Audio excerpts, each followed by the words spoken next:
ಇವತ್ತು ರಾಜ್ಯದಲ್ಲಿ ಭಾರೀ ಮಳೆ ಆಗಲಿದೆ ಅಂತ ಹವಾಮಾನ ಇಲಾಖೆ ಎಚ್ಚರಿಕೆಯನ್ನು ಕೊಟ್ಟಿದೆ. 4 ಜಿಲ್ಲೆಗಳಿಗೆ ರೆಡ್ ಅಲರ್ಟ್, 7 ಜಿಲ್ಲೆಗಳಿಗೆ ಆರೆಂಜ್ ಅಲರ್ಟ್ ಹಾಗೂ 19 ಜಿಲ್ಲೆಗಳಿಗೆ ಯೆಲ್ಲೋ ಅಲರ್ಟ್ ಅನ್ನು ನೀಡಲಾಗಿದೆ. ರೆಡ್ ಹಾಗೂ ಆರೆಂಜ್ ಅಲರ್ಟ್ ಘೋಷಣೆ ಮಾಡಿರುವಂತಹ ಜಿಲ್ಲೆಗಳಲ್ಲಿ ವಿಪರೀತ ಗಾಳಿ, ಗುಡುಗು ಸಹಿತ ಮಳೆ ಆಗಲಿದೆ ಅಂತ ಭಾರತೀಯ ಹವಾಮಾನ ಇಲಾಖೆ ಮುನ್ಸೂಚನೆಯನ್ನು ಕೊಟ್ಟಿದೆ.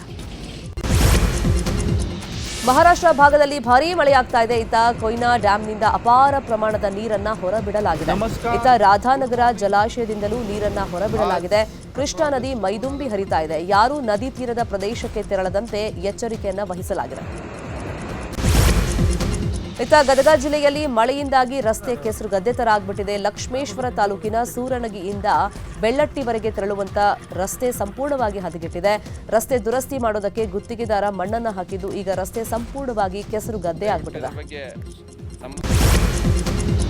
ಬೆಳಗಾವಿ ಜಿಲ್ಲೆಯಲ್ಲಿ ಮಳೆ ಅಬ್ಬರ ಮುಂದುವರೆದಿದೆ. ಬೆಳಗಾವಿ ಜಿಲ್ಲೆಯ 9 ತಾಲೂಕುಗಳಲ್ಲಿ ಶಾಲಾ ಕಾಲೇಜುಗಳಿಗೆ ರಜೆಯನ್ನ ಘೋಷಣೆ ಮಾಡಲಾಗಿದೆ. ಮುಂಜಾಗ್ರತಾ ಕ್ರಮವಾಗಿ ರಜೆಯನ್ನ ಘೋಷಿಸಿ ಡಿಸಿ ಮೊಹಮ್ಮದ್ ರೋಷನ್ ಆದೇಶಿಸಿದ್ದಾರೆ. ಯಾರೂ ನದಿ ತೀರದ ಪ್ರದೇಶಕ್ಕೆ ತೆರಳಬೇಡಿ ಅಂತೇಳಿ ಎಚ್ಚರಿಕೆಯನ್ನು ನೀಡಲಾಗಿದೆ.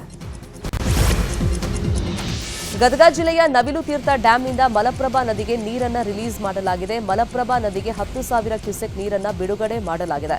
ನರಗುಂದ ತಾಲೂಕಿನ ಮಲಪ್ರಭಾ ನದಿ ಪಾತ್ರದ ಗ್ರಾಮಗಳಿಗೆ ಹೈ ಅಲರ್ಟ್ ಘೋಷಣೆ ಮಾಡಲಾಗಿದೆ. ಇದರಿಂದ ಮಲಪ್ರಭಾ ನದಿ ಪಾತ್ರದ ಗ್ರಾಮಸ್ಥರಲ್ಲಿ ಆತಂಕ ಮನೆ ಮಾಡಿದೆ. ಯಾದಗಿರಿ ಜಿಲ್ಲೆಯಲ್ಲಿ ವರುಣನ ರೌದ್ರಾವತಾರಕ್ಕೆ ಅಲಿಪುರ ಗ್ರಾಮಕ್ಕೆ ಜಲ ದಿಗ್ಬಂಧನವಾಗಿದೆ. ಕೆರೆ ಭರ್ತಿಯಾಗಿ ಕೋಡಿ ಮೇಲಿಂದ ನೀರು ಹರಿದು ಗ್ರಾಮಕ್ಕೆ ನುಗ್ಗಿಬಿಟ್ಟಿದೆ. 30ಕ್ಕೂ ಹೆಚ್ಚು ಮನೆಗಳು ಸಂಪೂರ್ಣವಾಗಿ ಜಲಾವೃತಗೊಂಡಿವೆ. ಮನೆಯೊಳಗೆ ನೀರು ನುಗ್ಗಿ ದವಸ ಧಾನ್ಯಗಳೆಲ್ಲ ನೀರು ಪಾಲಾಗಿವೆ. ಮತ್ತೊಂದು ಕಡೆ ಚಾಮನಾಳ ಗ್ರಾಮದ ಹಳ್ಳದ ಸೇತುವೆಯೂ ಜಲಾವೃತವಾಗಿದೆ. ಚಿಕ್ಕಮಗಳೂರು ಜಿಲ್ಲೆಯ ಹಲವೆಡೆ ಗುಡ್ಡ ಕುಸಿತವಾಗಿದೆ. ತರೀಕೆರೆ ತಾಲೂಕಿನ ಕೆಮ್ಮಣ್ಣುಗುಂಡಿಯಲ್ಲಿ ಗುಡ್ಡ ಕುಸಿದು ರಸ್ತೆಗೆ ಬಿದ್ದುಬಿಟ್ಟಿದೆ. ಕೊಂಡೇಖಾನ್ ಸಮೀಪ ಮಣ್ಣು ಕುಸಿದಿದೆ. ಮಣ್ಣು ಕುಸಿದಂತ ಹಿನ್ನೆಲೆಯಲ್ಲಿ ಕೆಸರು ರಸ್ತೆಯಲ್ಲಿ ಪ್ರವಾಸಿಗರ ಟಿಟಿ ವಾಹನ ಕಾರ ಸಿಲುಕಿ ಪರದಾಟ ನಡೆಸಿದ್ರು. ಇನ್ನು ಧಾರಾಕಾರ ಮಳೆಗೆ ಶೃಂಗೇರಿ ಬಳಿಯ ತೆಕ್ಕೂರು ಅನ್ನುವಲ್ಲಿ ಗುಡ್ಡದ ಮಣ್ಣು ರಸ್ತೆಗೆ ಅಡ್ಡಲಾಗಿ ಬಿದ್ದಿದ್ದು ರಸ್ತೆ ಸಂಪರ್ಕ ಬಂದ್ ಆಗಿದೆ. ರಾಜ್ಯದೆಲ್ಲೆಡೆ ಮಳೆ ಅಬ್ಬರ ಜೋರಾಗಿದೆ. ಇತ್ತ ಮಳೆ ಹಿನ್ನೆಲೆಯಲ್ಲಿ ಹಲವು ಜಿಲ್ಲೆಗಳಲ್ಲಿ ಶಾಲೆಗಳಿಗೆ ರಜೆಯನ್ನ ಘೋಷಣೆ ಮಾಡಲಾಗಿದೆ. ಉತ್ತರ ಕನ್ನಡ, ಹಾಸನ ಜಿಲ್ಲೆಯ ಸಕಲೇಶಪುರ, ಅರಕಲಗೂಡು, ಆಲೂರು ತಾಲೂಕು, ಚಿಕ್ಕಮಗಳೂರಿನ ಕಳಸಾ, ಮೂಡಿಗೆರೆ, ಶೃಂಗೇರಿ, ಕೊಪ್ಪ, ಎನ್ಆರ್ಪುರ ತಾಲೂಕು ಹಾಗೂ ಬೀದರ್ ಜಿಲ್ಲೆಯ ಔರಾದ್ ತಾಲೂಕಿನಲ್ಲಿ ಶಾಲೆಗಳಿಗೆ ರಜೆ ನೀಡಲಾಗಿದೆ. ಒಳ ಮೀಸಲಾತಿ ಕುರಿತಂತೆ ಇವತ್ತು ವಿಧಾನಸೌಧದಲ್ಲಿ ಸಿಎಂ ಸಿದ್ದರಾಮಯ್ಯ ನೇತೃತ್ವದಲ್ಲಿ ವಿಶೇಷ ಸಚಿವ ಸಂಪುಟ ಸಭೆ ನಡೆಯಲಿದೆ. ವರದಿಗೆ ಬಲಗೈ ಸಮುದಾಯ ವಿರೋಧದ ನಡುವೆ ಸಿಎಂ ಸಭೆ ನಡೆಸ್ತಾ ಇರುವುದು ಕುತೂಹಲವನ್ನು ಹೆಚ್ಚು ಮಾಡಿದೆ. ಇನ್ನು ವರದಿಯನ್ನ ತಿರಸ್ಕರಿಸುವಂತೆ ದಲಿತ ಬಲಗೈ ಸಮುದಾಯ ಬೆಂಗಳೂರಿನ ಫ್ರೀಡಂ ಪಾರ್ಕ್ನಲ್ಲಿ ಬೃಹತ್ ಪ್ರತಿಭಟನೆ ನಡೆಸಿದೆ. ಪರಿಶಿಷ್ಟ ಜಾತಿಗಳಿಗೆ ಒಳ ಮೀಸಲಾತಿ ವಿಚಾರ ಪರ ವಿರೋಧ ಚರ್ಚೆ ಶುರುವಾಗಿದೆ. ವಿಶೇಷ ಸಚಿವ ಸಂಪುಟ ಸಭೆ ಹಿನ್ನೆಲೆಯಲ್ಲಿ ನಿನ್ನೆ ಗೃಹ ಸಚಿವ ಪರಮೇಶ್ವರ್ ನಿವಾಸದಲ್ಲಿ ಮಹತ್ವದ ಸಭೆ ನಡೆಯಿತು. HC Mahadevappa, RB Timmapur, Shivaraj Kangadagi, deputy speaker Rudrappa Lamani ಪಾಲ್ಗೊಂಡಿದ್ದರು. ಇನ್ನು ಈ ಸಭೆಯಲ್ಲಿ ಯಾವುದೇ ತೀರ್ಮಾನ ಮಾಡಿಲ್ಲ ಅನ್ನೋ ಮಾಹಿತಿ ಇದೆ. ಕಾಂಗ್ರೆಸ್ ಸರ್ಕಾರದ ಪ್ರಮುಖ ಗ್ಯಾರಂಟಿ ಯೋಜನೆಯಾದ ಶಕ್ತಿ ಯೋಜನೆ ಜಗತ್ತಿನಾದ್ಯಂತ ಗಮನವನ್ನು ಸೆಳೆದಿದೆ. ಇದೀಗ ಇದೇ ಯೋಜನೆ ವಿಶ್ವ ದಾಖಲೆಯನ್ನ ನಿರ್ಮಿಸಿದೆ. ಗೋಲ್ಡನ್ ಬುಕ್ ಆಫ್ ವರ್ಲ್ಡ್ ರೆಕಾರ್ಡ್ಸ್ನಲ್ಲಿ ಶಕ್ತಿ ಯೋಜನೆ ಸೇರ್ಪಡೆಯಾಗಿದೆ. ಜೂನ್ 11, 2023ರಿಂದ ಜುಲೈ 25, 2025ರವರೆಗಿನ ಅವಧಿಯಲ್ಲಿ ಈ ಯೋಜನೆ ಅಡಿಯಲ್ಲಿ 500 ಕೋಟಿ 90 ಲಕ್ಷ ಮಹಿಳಾ ಪ್ರಯಾಣಿಕರು ಉಚಿತವಾಗಿ ಪ್ರಯಾಣವನ್ನ ಮಾಡಿದ್ದು ಹೊಸ ಮೈಲುಗಲ್ಲು ಸಾಧಿಸಿದೆ. ಪಬ್ವೊಂದಕ್ಕೆ ನುಗ್ಗಿ ಸಿಸಿಬಿ ಇನ್ಸ್ಪೆಕ್ಟರ್ ಮೋಹನ್ ಕುಮಾರ್ ಕಿರಿಕ್ ಮಾಡಿರುವಂತಹ ಆರೋಪ ಕೇಳಿಬಂದಿದೆ. ಮೈಸೂರಿನ ಚಾಮುಂಡಿ ಬೆಟ್ಟದ ರಸ್ತೆಯ ಜೆಸಿ ನಗರದ ಪಬ್ನಲ್ಲಿ ಗಲಾಟೆ ನಡೆದಿದೆ. ಫುಲ್ ಟೈಟ್ ಆಗಿ ಪಬ್ಗೆ ನುಗ್ಗಿದ ಮೋಹನ್ ಕುಮಾರ್ ಸಿಬ್ಬಂದಿಗೆ ಆವಾಜ್ ಹಾಕಿದ್ದಾರಂತೆ. ಬಿಲ್ ವಿಚಾರದಲ್ಲೂ ಗಲಾಟೆ ಮಾಡಿ ನಾನು ಸಿಸಿಬಿ ಆಫೀಸರ್ ಅಂತ ಧಮಕಿ ಹಾಕಿದ್ದಾರಂತೆ. ಶಾಲಾ ಆವರಣ ಸ್ವಚ್ಛತೆ ಮಾಡುವಂತಹ ವಿಚಾರಕ್ಕೆ ಬಿಜೆಪಿ ಮುಖಂಡ ಹಾಗೂ ಗ್ರಾಮ ಪಂಚಾಯಿತಿ ಸದಸ್ಯರೊಬ್ಬರು ಮಹಿಳೆಯರ ಮೇಲೆ ಹಲ್ಲೆ ಮಾಡಿರುವಂತಹ ಆರೋಪ ಕೇಳಿಬಂದಿದೆ. ಚಿಕ್ಕಬಳ್ಳಾಪುರ ತಾಲೂಕಿನ ಲಿಂಗಶೆಟ್ಟಿಪುರ ಸರ್ಕಾರಿ ಶಾಲೆ ಆವರಣದಲ್ಲಿ ಘಟನೆ ನಡೆದಿದೆ. ಸ್ತ್ರೀ ಶಕ್ತಿ ಸಂಘದ ಅಧ್ಯಕ್ಷೆ ಕೃಷ್ಣವೇಣಿ ಸೇರಿದಂತೆ ಹಲವರ ಮೇಲೆ ಅವಲಗುರ್ಕಿ ಗ್ರಾಮ ಪಂಚಾಯಿತಿ ಸದಸ್ಯ ಮಂಜುನಾಥ್ ಹಲ್ಲೆ ಮಾಡಿದ್ದಾರೆ ಅನ್ನೋ ಆರೋಪ ಇದೆ. ಧರ್ಮಸ್ಥಳದಲ್ಲಿ ಶವಗಳ ಶೋಧ ಕಾರ್ಯ ತಾತ್ಕಾಲಿಕವಾಗಿ ಸ್ಥಗಿತಗೊಂಡಿದೆ. ನಿನ್ನೆ ಈ ಬಗ್ಗೆ ಸದನಕ್ಕೆ ಮಾಹಿತಿ ನೀಡಿದ ಗೃಹ ಸಚಿವ ಪರಮೇಶ್ವರ್, ಎಫ್ಎಸ್ಎಲ್ ವರದಿ ಬರೋವರೆಗೂ ಶೋಧ ಕಾರ್ಯ ನಡೆಸಲ್ಲ. ಅಸ್ಥಿ ಹಾಗೂ ಮಣ್ಣಿನ ಪರೀಕ್ಷಾ ವರದಿ ಎಫ್ಎಸ್ಎಲ್ನಿಂದ ಬರಲಿ, ಆಮೇಲೆ ಮುಂದಿನ ನಿರ್ಧಾರ ಮಾಡ್ತೀವಿ ಅಂತ ಹೇಳಿದ್ರು.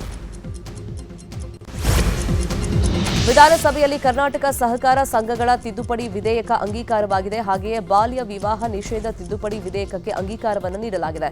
ಇನ್ನು ಮುಂದೆ ಬಾಲ್ಯರನ್ನ ನಿಶ್ಚಿತಾರ್ಥ ಮಾಡುವುದು ಕಾನೂನು ಪ್ರಕಾರ ಶಿಕ್ಷಾರ್ಹ ಅಪರಾಧ. ಬಾಲ್ಯ ವಿವಾಹ ಸಂಬಂಧ 2023-24ರಲ್ಲಿ 1828 ಪ್ರಕರಣಗಳು ದಾಖಲಾಗಿವೆ. 1154 ಬಾಲ್ಯ ವಿವಾಹಗಳನ್ನು ತಡೆಯಲಾಗಿದೆ ಅಂತ ಹೇಳಿ ಸಚಿವೆ ಲಕ್ಷ್ಮೀ ಹೆಬ್ಬಾಳ್ಕರ್ ಮಾಹಿತಿಯನ್ನು ಕೊಟ್ಟಿದ್ದಾರೆ. ದೇವದಾಸಿಗೆ ಜನಿಸಿದ ಮಗು ತನ್ನ ತಂದೆಯನ್ನ ಗುರುತಿಸಲು ಪಿತೃತ್ವ ಹಕ್ಕು ನೀಡುವಂತಹ ವಿಧೇಯಕ ಸದನದಲ್ಲಿ ಅಂಗೀಕಾರವಾಗಿದೆ. ಈ ವಿಧೇಯಕದ ಪ್ರಕಾರ ದೇವದಾಸಿಗೆ ಜನಿಸುವಂತಹ ಮಗುವನ್ನ ಹಿಂದೂ ಧರ್ಮದ ವೈಯಕ್ತಿಕ ಕಾನೂನಿನ ಪ್ರಕಾರ ಕಾನೂನುಬದ್ಧ ಮಗು ಅಂತ ಹೇಳಿ ಪರಿಗಣಿಸಲಾಗುತ್ತೆ. ಇಬ್ಬರೂ ಪೋಷಕರ ಆಸ್ತಿಯ ಉತ್ತರಾಧಿಕಾರಿ ಹಾಗೂ ಉತ್ತರಾಧಿಕಾರ ಹೊಂದುವಂತ ಅರ್ಹತೆ ಮಗುಗೆ ಇರುತ್ತೆ. ಉಪರಾಷ್ಟ್ರಪತಿ ಚುನಾವಣೆಗೆ ಹೆಸರು ಸೂಚಿಸಿದ್ದಕ್ಕೆ ಸಿಪಿ ರಾಧಾಕೃಷ್ಣನ್ ಎನ್ಡಿಎ ನಾಯಕರಿಗೆ ಧನ್ಯವಾದವನ್ನು ತಿಳಿಸಿದ್ದಾರೆ. ನವದೆಹಲಿಯ ಪ್ರಹ್ಲಾದ್ ಜೋಶಿ ನಿವಾಸದಲ್ಲಿ ಧನ್ಯವಾದ ತಿಳಿಸಿದಂತ ರಾಧಾಕೃಷ್ಣನ್ ಭಾವುಕರಾದರು. ನಿನ್ನೆ ಸಂಜೆ ಜೋಶಿ ಮನೆಯಲ್ಲಿ ಎನ್ಡಿಎ ಪ್ರಮುಖ ನಾಯಕರು ಸಭೆ ನಡೆಸಿದ್ರು. ಈ ವೇಳೆ ಧನ್ಯವಾದವನ್ನು ತಿಳಿಸಿದ್ದಾರೆ. ಚುನಾವಣೆ ಮುಗಿಯೋವರೆಗೂ ಜೋಶಿ ಅವರ ನಿವಾಸದಲ್ಲಿ ರಾಧಾಕೃಷ್ಣನ್ ಇರ್ತಾರೆ. ಚಿಕ್ಕಬಳ್ಳಾಪುರದ ನಂದಿ ರಸ್ತೆಯಲ್ಲಿ ಬೈಕ್ ವೀಲಿಂಗ್ ಮಾಡ್ತಾ ಇದ್ದ ಪುಂಡರನ್ನ ಪೊಲೀಸರು ವಶಕ್ಕೆ ಪಡೆದಿದ್ದಾರೆ. ಸಾರ್ವಜನಿಕರು ಓಡಾಡ್ತಾ ಇದ್ರು. ರಸ್ತೆ ಮಧ್ಯೆಯೇ ವೀಲಿಂಗ್ ಮಾಡಿ ಕಿಡಿಗೇಡಿಗಳು ಪುಂಡಾಟವನ್ನ ಮೆರಿತಾ ಇದ್ರು. ಈ ಬಗ್ಗೆ ಬಿರುಸಿನ ಕಾರ್ಯಾಚರಣೆ ನಡೆಸಿದಂತ ನಂದಿ ಗಿರಿಧಾಮ ಪೊಲೀಸರು ಪುಂಡರನ್ನ ಹಾಗೂ ಬೈಕ್ಗಳನ್ನ ವಶಕ್ಕೆ ಪಡೆದು ದಂಡ ವಿಧಿಸಿದ್ದಾರೆ. ಬೆಂಗಳೂರು ನಗರ ವಿವಿಯ ಸ್ನಾತಕೋತ್ತರ ಪದವಿ ಕೋರ್ಸ್ಗಳ ಪ್ರವೇಶಕ್ಕೆ ಅರ್ಜಿ ಸಲ್ಲಿಸುವಂತ ಅಂತಿಮ ಗಡುವನ್ನು ವಿದ್ಯಾರ್ಥಿಗಳು ಮತ್ತು ಪೋಷಕರ ಕೋರಿಕೆಯ ಮೇರೆಗೆ ಆಗಸ್ಟ್ 25ರವರೆಗೆ ವಿಸ್ತರಣೆ ಮಾಡಲಾಗಿದೆ. ದಂಡ ಶುಲ್ಕ ₹250 ಪಾವತಿಸಿ ಆಗಸ್ಟ್ 30ರವರೆಗೆ ಅರ್ಜಿಗಳನ್ನು ಸಲ್ಲಿಕೆ ಮಾಡಬಹುದಾಗಿದೆ. ಆಸಕ್ತ ವಿದ್ಯಾರ್ಥಿಗಳು ಯುಯುಸಿ ಎಂಎಸ್ ಪೋರ್ಟಲ್ ಮೂಲಕ ಅರ್ಜಿ ಸಲ್ಲಿಕೆ ಮಾಡಬಹುದು ಅಂತ ಹೇಳಿ ಕುಲ ಸಚಿವರಾದ ನವೀನ್ ಜೋಸೆಫ್ ಪ್ರಕಟಣೆಯನ್ನು ಹೊರಡಿಸಿದ್ದಾರೆ. ಕೊಪ್ಪಳದಲ್ಲಿ ಬಿಡಾಡಿ ದನಗಳಿಂದ ನಗರದ ವಾಹನ ಸವಾರಿಗೆ ತೊಂದರೆಯಾಗ್ತಾ ಇದೆ. ಬಿಡಾಡಿ ದನಗಳು ರಸ್ತೆಯಲ್ಲಿ ಹೋಗುವವರ ಮೇಲೆ ದಾಳಿ ಮಾಡ್ತಾ ಇವೆ. ಬಿಡಾಡಿ ದನಗಳನ್ನು ನಿಯಂತ್ರಿಸಬೇಕಾದ ಕೊಪ್ಪಳ ನಗರಸಭೆ ನಿರ್ಲಕ್ಷ್ಯವನ್ನ ವಹಿಸಿದೆ. ಬಿಡಾಡಿ ದನಗಳ ನಿಯಂತ್ರಣ ಕೇವಲ ಮಾಧ್ಯಮಗಳ ಎದುರು ಹೇಳಿಕೆಗಷ್ಟೇ ಸೀಮಿತವಾಗಿರುವ ನಗರಸಭೆ ವಿರುದ್ಧ ಜನ ಆಕ್ರೋಶವನ್ನ ವ್ಯಕ್ತಪಡಿಸ್ತಾ ಇದ್ದಾರೆ. ಧಾರವಾಡ ಜಿಲ್ಲೆ ಕುಂದಗೋಳ ತಾಲೂಕಿನ ಗುಡೇನಕಟ್ಟಿ ಗ್ರಾಮದಲ್ಲಿ ಬಸವಣ್ಣ ದೇವರ ಜಾತ್ರಾ ಮಹೋತ್ಸವ ಸಂಭ್ರಮದಿಂದ ನೆರವೇರಿತು. ಶ್ರಾವಣ ಮಾಸದ ಹಿನ್ನೆಲೆಯಲ್ಲಿ ನಡೆದಂತಹ ಜಾತ್ರಾ ಮಹೋತ್ಸವಕ್ಕೆ ಚನ್ನವೀರ ಸ್ವಾಮಿ ಹಿರೇಮಠ ಶ್ರೀಗಳು ಚಾಲನೆ ಕೊಟ್ಟರು. ಗ್ರಾಮದ ಮುಖ್ಯ ರಸ್ತೆಯಲ್ಲಿ ಹರ್ಷೋದ್ಗಾರಗಳೊಂದಿಗೆ ಭಕ್ತರು ತೇರನ್ನು ಎಳೆದು ಇಷ್ಟಾರ್ಥ ಸಿದ್ಧಿಗೆ ಪ್ರಾರ್ಥಿಸಿದರು. ಸಾವಿರಾರು ಭಕ್ತರು ಜಾತ್ರೆಯಲ್ಲಿ ಪಾಲ್ಗೊಂಡಿದ್ದರು. ಶ್ರಾವಣ ಮಾಸದ ಕಡೆ ಸೋಮವಾರ ಹಿನ್ನೆಲೆಯಲ್ಲಿ ಧಾರವಾಡದ ಉಳವಿ ಚನ್ನಬಸವೇಶ್ವರ ಜಾತ್ರಾ ಮಹೋತ್ಸವ ಅದ್ದೂರಿಯಾಗಿ ನೆರವೇರಿತು.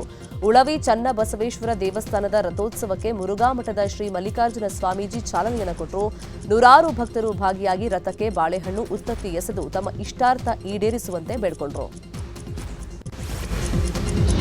ಹ್ಯಾಟ್ರಿಕ್ ಹೀರೋ ಶಿವರಾಜ್ ಕುಮಾರ್ ಅಭಿನಯದ ನೂತನ ಚಿತ್ರ ಡ್ಯಾಡ್ ಮೈಸೂರಲ್ಲಿ ಸೆಟ್ಟೇರಿದೆ. ಚಾಮುಂಡಿ ಬೆಟ್ಟದ ನಂದಿ ವಿಗ್ರಹದ ಮುಂದೆ ಗೀತಾ ಶಿವರಾಜ್ ಕುಮಾರ್ ಚಿತ್ರಕ್ಕೆ ಕ್ಲಾಪ್ ಮಾಡಿ ಶುಭ ಕೋರಿದ್ರು. ಇನ್ನು ಚಿತ್ರದ ನಾಯಕಿಯಾಗಿ ಶರ್ಮಿಳಾ ಮಾಂಡ್ರೆ ಅಭಿನಯಿಸ್ತಾ ಇದ್ದು ಇದೇ ಮೊದಲ ಬಾರಿಗೆ ಶಿವಣ್ಣಗೆ ಜೋಡಿಯಾಗಿದ್ದಾರೆ. 1980ರಲ್ಲಿ ತೆಲುಗಿನ ವಂಶವೃಕ್ಷಂ ಅನ್ನೋ ಸಿನಿಮಾದಲ್ಲಿ ಅನಿಲ್ ಕಪೂರ್ ನಟನೆಯನ್ನ ಮಾಡಿದ್ರು. ಅದಾದ್ಮೇಲೆ ಅವರು ಟಾಲಿವುಡ್ನತ್ತ ಮುಖ ಮಾಡಿರಲಿಲ್ಲ. ಇದೀಗ ವೆಂಕಿ ಅಟ್ಲೂರಿ ನಿರ್ದೇಶನದ ಸೂರ್ಯ ನಟನೆಯ ಇನ್ನೂ ಹೆಸರಿಡದ ಸಿನಿಮಾದಲ್ಲಿ ನಟಿಸ್ತಾ ಇದ್ದಾರೆ. ಈ ಮೂಲಕ 46 ವರ್ಷಗಳ ನಂತರ ತೆಲುಗು ಸಿನಿಮಾಗೆ ಬಂದಿದ್ದಾರೆ. ಚಾವಾ ನಂತರ ಮತ್ತೊಂದು ಬಿಗ್ ಸಿನಿಮಾದಲ್ಲಿ ರಶ್ಮಿಕಾ ನಟಿಸ್ತಾ ಇದ್ದಾರೆ. ಮ್ಯಾಡ್ ಡಾಟ್ ಬ್ಯಾನರ್ನಲ್ಲಿ ಬರ್ತಿರುವಂತ ಥಮಾ ಸಿನಿಮಾ ದೀಪಾವಳಿಗೆ ರಿಲೀಸ್ ಆಗಲಿದ್ದು ಇವತ್ತು ಬೆಳಗ್ಗೆ 11:11ಕ್ಕೆ ಇದರ ಟೀಸರ್ ರಿಲೀಸ್ ಆಗಲಿದೆ. ಅಂದಹಾಗೆ ನವಾಜುದ್ದೀನ್ ಸಿದ್ದಿಕಿ ಕೂಡ ಈ ಸಿನಿಮಾದ ಪ್ರಮುಖ ಪಾತ್ರದಲ್ಲಿ ನಟಿಸಿದ್ದಾರೆ.